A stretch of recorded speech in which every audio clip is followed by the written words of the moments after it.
하나님께서 이 법궤라는 물리적인 어떤 물건을 통해서 우리와 더욱 가까이 하시기를 원한 사건이 법궤를 우리에게 주신 사건이었다는 것입니다. 어찌 보면 그래서 우사가 죽는 것은 당연한 일이었습니다. 오늘 성경 말씀에 보면요, 하나님께서 우사를 죽이셨다라고 되어 있지만은 사실은 이렇게 표현이 되어 있습니다. 하나님께서 우사를 치셨다, 쳤다, 우사를 찢으셨다라고 되어 있습니다. 이 말은 우사가 뭔가 잘못해가지고 하나님이 아주 호되게 죽이셨다, 그런 의미가 아닙니다. 이 말은 하나님의 영광이 너무 가득한 법궤를 우사가 실수로 건드렸더니 하나님의 영광스러운 임재가 너무 파워풀해서 그만 거기에서 우사가 튕겨나가서 그 능력 때문에 우사의 몸이 찢겨지고 말았다, 그런 의미입니다. 이런 관점에서 우리가 한번 생각해 보겠습니다. 하나님께서요, 인카네이션, 사람의 모습을 입고 이 땅에 오셨습니다. 우리는 이 사건을 단순히 구원의 사건이라고만 생각을 합니다. 근데 하나님이 왜 약하디 약한 보잘것없는 인간의 모습으로 오셨겠습니까? 우리를 구원하시기 위해서 오셨습니다. 맞습니다. 그런데 동시에 하나님은요, 우리의 물리적인 세계 속에서 우리와 더욱 가까이 하셔서 가까이 하셔야 구원을 하실 수 있기 때문에 자신을 가까이 하시기 위해서 사람의 몸을 입고 오신 것입니다. 자, 여기서 우리는 이런 결론을 얻게 됩니다. 하나님께서도 우리를 가까이 하시기 위해서 물리적인 매개체를 동원하셨다면 우리는 더욱 그렇게 해야 됩니다. 맞습니까? 근데 왜 우리는 우리 마음으로만 하나님을 가까이 하면 된다고 생각을 하는 것일까요? 대표적으로 하나님을 가까이 하는 물리적인 매개체가 있습니다. 바로 기도와 말씀입니다. 기록된 말씀입니다. 우리가 기도할 때 어떻게 기도합니까? 울면서 기도하기도 하고, 부르짖고 하기도 하고, 두 손을 모으기도 하고, 두 손을 실제로 들고 하나님 앞에 기도할 때도 있습니다. 이렇게 기도한다고 하나님이 더 잘 기도 응답하시거나 우리에게 어떤 하나님의 특별한 음성을 더 잘 듣게 하시거나 그것을 보장하지는 않습니다. 그러나 사람의 마음이 하나님 앞에 더 가까이 나아가기 위해서 기도할 때 이상하게도 마음이 동하면, 마음이 가까워지면 사람의 육신도 덩달아서 그런 반응을 본능적으로 보이게 되어 있습니다. 울기도 하고요, 부르짖기도 합니다. 그런데 과연 어느 쪽이 더 하나님을 가까이 하는 것이겠습니까? 그냥 잠깐 한 30초, 20초 기도하고 그냥 말고 지나가고 하나님을 잊는 것이 하나님을 가까이 하는 것이겠습니까? 아니면 하나님께 때로는 30분, 1시간을 하나님께 울면서 기도하고 하나님을 찾는 사람이 하나님을 더 가까이 하는 사람이겠습니까? 하나님이 어떤 사람을 더 가까이 해주시겠습니까? 한번 생각해 보시기 바랍니다. 하나님 말씀은 어떻습니까? 우리가 가지고 있는 성경 말씀, 성경책, 사실은 사람이 기록한 것이 맞습니다. 이 책 그저 잉크가 인쇄된 것에 불과합니다. 책에 불과합니다. 그러나 기록된 그 말씀은요, 하나님의 지혜와 계시를 받은 것이고 진리의 말씀입니다. 그러면 그것이 비록 물리적인 도구이고 매개체에 불과하지만은 그 말씀을 묵상을 하면은 그 말씀이 역사하는 것입니다. 물리적 도구에 불과하지만은 그것은 실제로 하나님 말씀이 되어서 우리의 삶의 지침이 될 뿐만 아니라 그 말씀이 하나님의 뜻과 음성이 되는 것입니다. 그런데 하나님 말씀을 집에 성경 어디다 뒀는지도 모를 정도로 그렇게 살아가는 것과 하나님 말씀을 매일 묵상하고 하나님 말씀을 사모하고 암송하기도 하고 그 말씀을 붙들고 살아가는 사람과 어느 쪽이 하나님을 더 가까이 하는 삶을 살아가고 있는 것일까요? 똑같습니까? 하나님 믿고 있기 때문에? 저는 후자라고 생각을 합니다. 어떤 사람을 하나님께서 더 가까이 하시겠습니까? 저는 후자라고 생각을 합니다. 간혹 우리는 예전에 그런 말을 들었습니다. 교회와 집은 가까워야 된다. 이 말씀은 전혀 틀린 말씀이 아닙니다. 왜냐하면 사람은 영적인 존재이지만 동시에 물리적인 존재, 육체적인 존재입니다. 그래서 세상에 사는 동안에는 결코 물리적인 한계를 초월해서 살아갈 수 없습니다. 늘 사람은 상황과 환경에 매여 살아가게 되어 있습니다. 그래서 믿는 우리는 물리적으로, 환경적으로 하나님을 가까이 하는 환경을 늘 조성하고 있어야 됩니다. 그렇게 살아야 됩니다. 마음으로 좀 더 가까이라고는 그것만으로는 부족하다는 것입니다. 영어로 이런 표현을 할 수 있습니다. We must cultivate our all circumstances to get closer to God. 하나님께 더 가까이 나아가기 위해서 우리의 환경을 조성해야 됩니다. 우리의 환경을 만들어야 됩니다. 사실 이렇게 사는 사람이요, 하나님의 은총과 은혜를 더 크게 누리게 되어 있습니다. 그렇게 사는 것이 지혜입니다. 어떻게든 하나님을 더 가까이 하려고 하는 사람이 지혜로운 사람이라는 것입니다. 실제로 주님께서 말씀하신 대로요, 골방에서 기도하라는 말씀이 있잖아요. 저는 간혹 성도님들 이렇게 신방을 하면은 골방을 정해두고 그렇게 기도하시는, 기도 생활을 하시는 집사님, 권사님들을 뵙습니다. 그런데 이상하게 집에 골방을 두고 하나님께 늘 가까이 나아가려고 노력하는 사람, 기도하는 분들은 이상한 어떤 하나님의 위엄, 하나님의 영광이 함께하는 듯한 느낌을 받습니다. 목사님, 제가 골방에서 기도합니다, 그렇게 가지고 이렇게 좋아 보이는 게 아니라요, 그냥 기품이 느껴집니다. 하나님께서 정말 그 임재가 함께 하시는 것이 느껴질 때가 참 많이 있습니다. 한 달 전에 저는 말씀을 전하는 중에 미디어 금식을 선포했습니다. 미디어 패스팅. 2023년도 1월 동안은 미디어 금식을 할 것입니다. 부담스러우세요? 아우, 유튜브 없이 어떻게 사나. 앞으로 한 달간 우리 감사하는 교회 전체는 교육부까지, 우리 아이들까지도요, 미디어 금식을 할 겁니다. 한 분만 아멘을 하셨습니다. 심지어는 31일 동안 우리가 잠언 말씀을 에브리데이 한 장씩 묵상하게 될 것입니다. 책자도 만들고 있어요, 여러분. 본격적으로 우리는 미디어 금식 캠페인을 할 것입니다. 그런데 오늘날 우리가 사는 시대는요, 컴퓨터를 손안에 쥐고 사는 시대입니다.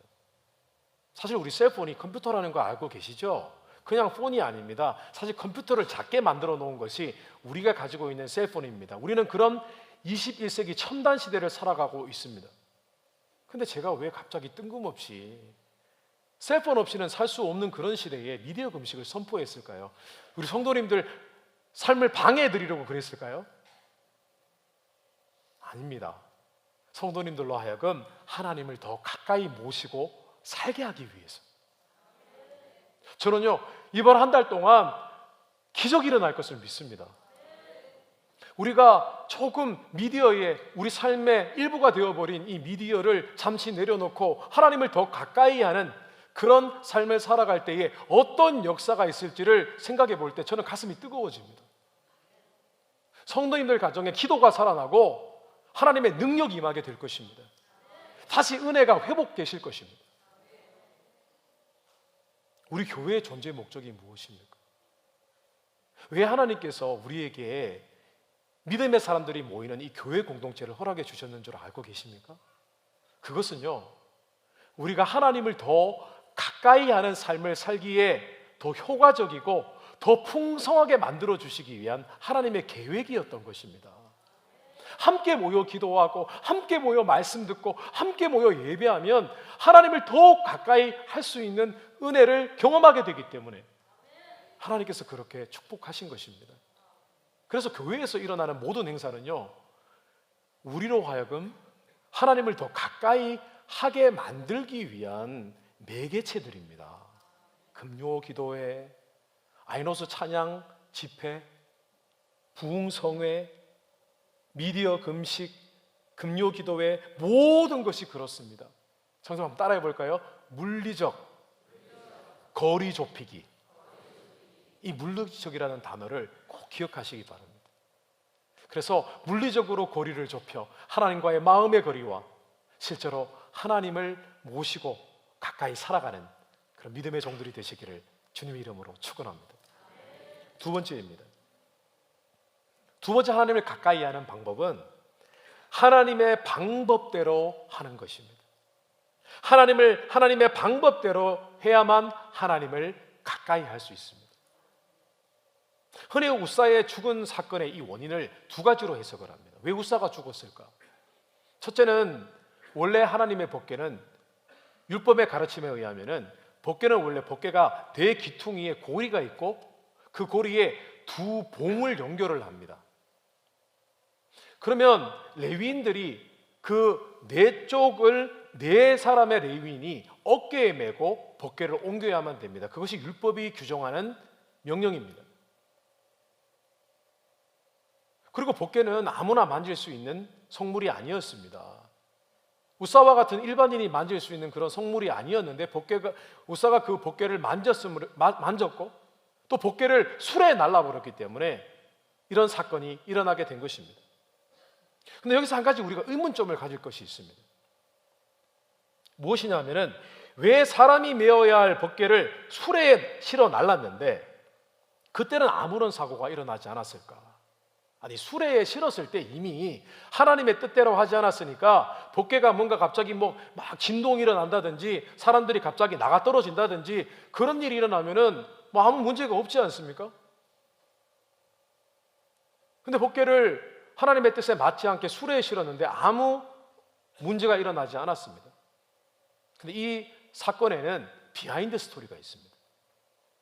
다윗이 태어나기 전에 사무엘이 어릴 때 이스라엘의 제사장은 엘리였습니다. 엘리 제사장이 있었을 때 그때 이스라엘 나라는 영적으로 굉장히 암흑시기였습니다. 어두웠습니다. 어느 날 블레셋과 싸웠습니다. 블레셋과 전투를 냈는데 전쟁에서 치고 말았습니다.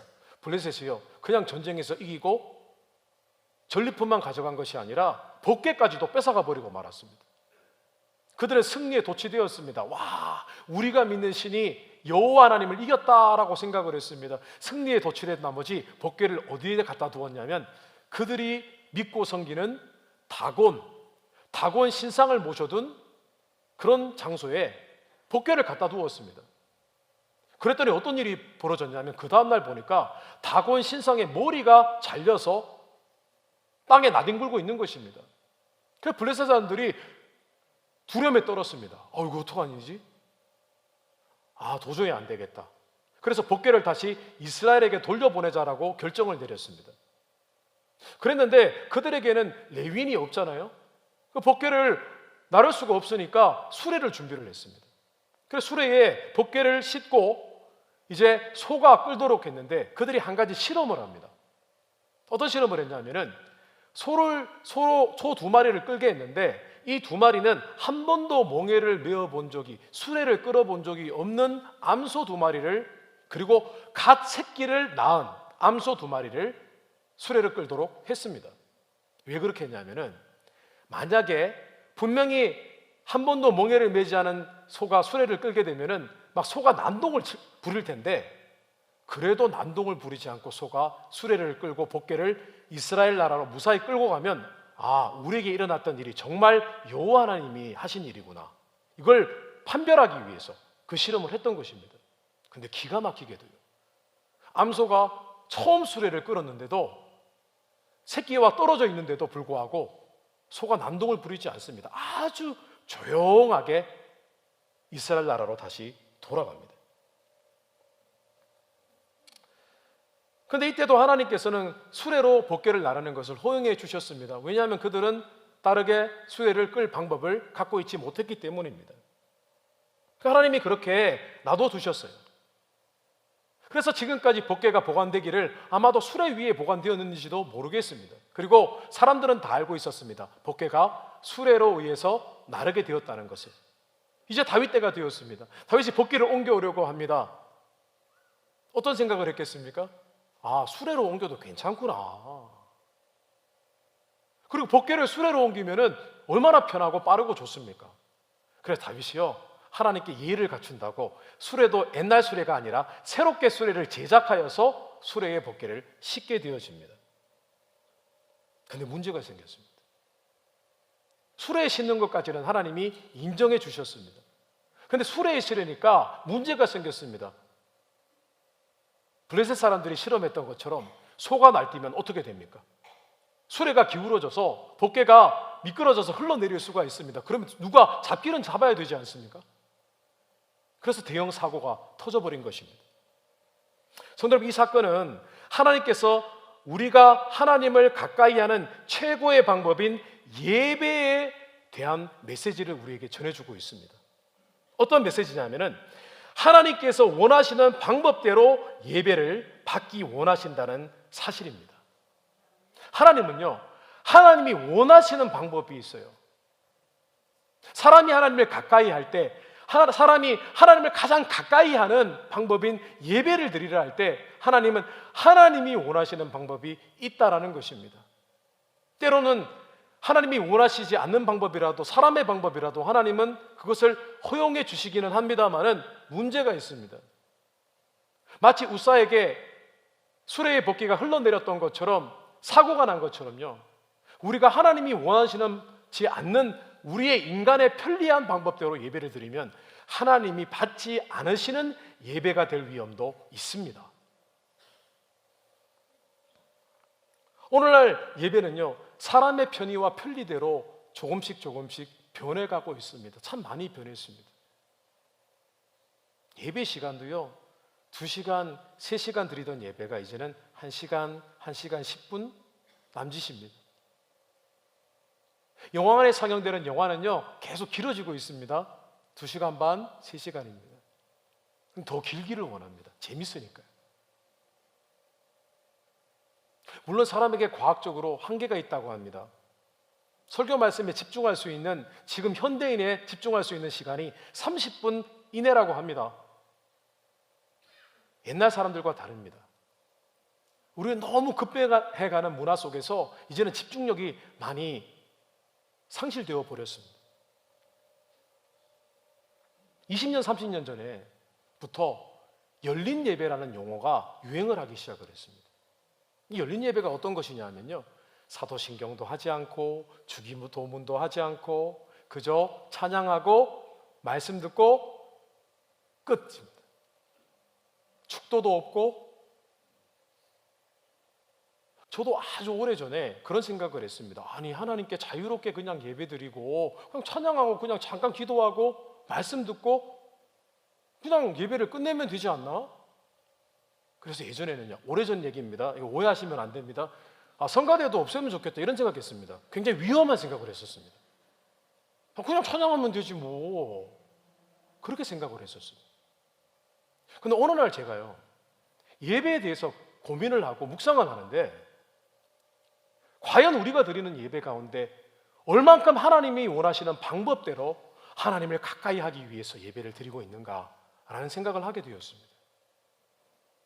그랬더니 오히려 아주 옛날에 하나님 앞에 경건하게 예배를 드렸던 모습이 어쩌면 더 하나님이 받으시기에 기뻐하시는 예배의 방법이 아닌가라는 생각이 들었습니다. 제가 예배를 드려보니까요, 예배를 드리기 전에 가장 먼저 해야 될 것이 무엇인가를 생각해 보았습니다. 감사, 찬양 다 좋습니다. 그런데 하나님께 예배할 때 제일 먼저 해야 될 게 생각해 보니까 우리의 신앙을 하나님 앞에 고백하는 것이더라고요. 우리의 신앙을 고백하는 것이 무엇입니까? 사도신경이잖아요. 사도들의 신앙 고백이 바로 사도신경입니다. 우리는 그냥 사도신경을 고백할 때 두 눈 감고 그냥 외워버립니다. 근데 원래 사도신경은 그렇게 하는 게 아닙니다. 사도신경은 기도가 아니거든요. 그래서 내년 첫째 주부터 우리 감사하는 교회는 예배 때마다 사도신경을 우리말 버전으로 띄워서 두 눈을 똑바로 뜨고 신앙 고백을 할 것입니다. 저는 이 예배가 하나님이 기뻐하시는 예배인 줄 믿습니다.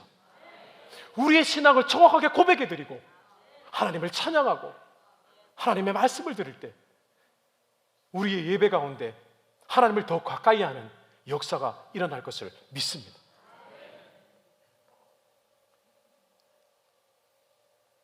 우리는 하나님을 가까이 하는 많은 물리적인 방법들, 그것을 간소화하려고 하고 그 일들이 길어지고 불편하면 불편하다고 불평부터 하려고 합니다. 그러나 성도 여러분, 만약에 하나님이 그것을 기뻐하시고 계시다면, 그것이 하나님의 방법이라면 어떻게 하시겠습니까?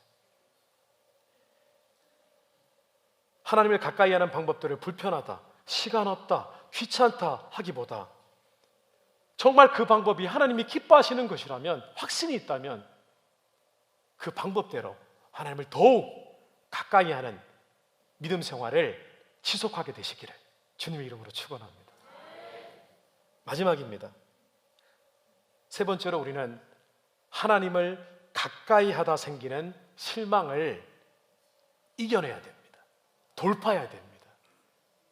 하나님을 가까이 하다 보면요, 때로는 실패할 때도 있습니다. 그런데 실패할 때의 실망을 우리는 이겨내야 됩니다. 오늘 다윗은 우사가 죽임을 당한 사건을 보고 무척 실망을 했습니다. 오늘 11절입니다. 여호와께서 우사의 몸을 찢으셨으므로 다윗이 노하여 그곳을 베레스 우사라 부르니 그 이름이 오늘까지 이르니라. 오늘 말씀에 보니까 다윗이 노했다고 했습니다. 누구한테 다윗이 화를 냈을까요? 감히 하나님께 화를 냈습니다. 근데 그가 화를 낸 것은 왜 화를 냈냐면요, 자신은 하나님을 더 가까이 하고 더 가까이 예배하기 위해서 법궤를 옮겨왔는데 하나님께서 법궤를 옮기는 사람을 죽이시니 하나님이 나를 거절하셨구나라고 생각을 했어요. 그래서 나중에 하나님께 화를 내다가 죄송하니까 나중에 그 분노가 하나님에 대한 두려움으로 바뀌었습니다. 그래서 하나님의 법궤를 옮겨오는 것을 포기하고 오는 길에 마주했던 오벳 에돔의 집에 법궤를 놔두고 그냥 떠나가 버렸습니다. 성도 여러분, 우리가 하나님을 가까이 하려고 했는데 얼마든지 실패할 수 있습니다. 우리가 정말 오랜만에 새해에 나는 이제 하나님께 더 기도해야지, 금요예배 참석합니다. 근데 기도하다가 졸리기만 합니다. 나는 기도회에 참석하면 바로 성령님께서 내 마음을 만져주셔서 내 열심과 열정이 다시 회복될 것을 기대하고 갔는데 너무 피곤합니다. 하나님 말씀을 들었는데 그 말씀이 내가 좋아하는 설교 주제가 아닙니다. 오랜만에 교회를 섬기기로 마음을 먹고 이렇게 섬기면 하나님을 더 가까이 할 수 있을 것이라는 그런 기대감을 가지고 섬겼는데 어느 경우에 우리의 마음에 시험에 들 때도 있습니다. 그래서 우리는 결국 실망하고 하나님을 가까이 하려다가 실망하고 실패하고 결국은 하나님과 거리가 더욱 멀어지게 됩니다. 그런데 이때 우리에게 믿음이 필요합니다. 우리 성경 말씀 잠언 8장 17절을 우리가 한번 같이 읽어보도록 하겠습니다. 다 같이 읽겠습니다.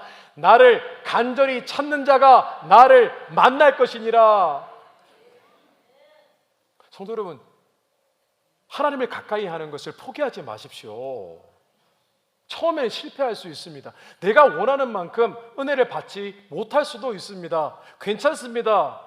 우리는 끝까지 그러나 하나님을 더욱 가까이 해야만 합니다.